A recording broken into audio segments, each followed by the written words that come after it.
Now at 5:42, we have David Seeger with us this morning, our CEO and president from Great Lakes Credit Union, here for our Money Monday segment. It is a big Monday. First off, welcome and thanks for joining us as always. Thank you, Stephanie. Now we are seeing quite a bit of a fallout right now. Boy, what a mess. Yes.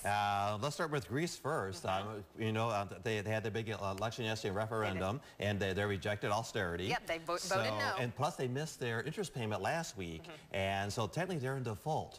So, I mean, they have a lot of problems. They have a total debt of $380 billion, or euros rather, and that's really putting a big drag on them. The problem is this: either late this afternoon or tomorrow, they'll run out of money completely. The banks will, and so they won't be able to even work the $67 limit on their ATMs. So that's putting a drag on the market.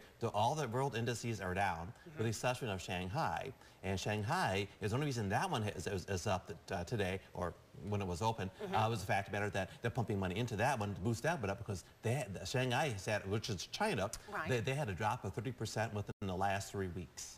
So we're looking at potentiality of worldwide recession if these things don't kind of settle down. And that's what the big concern is here in the United States. Again, we are still recovering now in 2015 from what we saw in 2008. Exactly. Our Dow is down by, at least pre-market trading, 137. S&P down 1375. NASDAQ 3650. And the price of oil, believe it or not, is dropping as well to 54.46. It was close to $60 a barrel last week when we talked, and it's dropped over $5 a barrel, which is indicating there's a potentially have a world slowdown in terms of industry and things of that nature.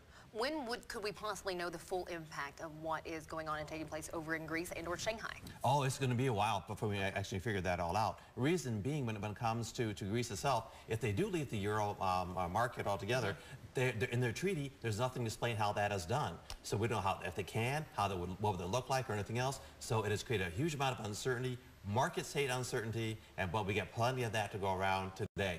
That, I'd say that we do. Then coming up later on, of course, we always like to highlight what you're going to be speaking on the 6 o'clock half hour. What do you have in store for us today? Well, quick question. Would you have an urge to splurge? Always. Okay, a lot of people do.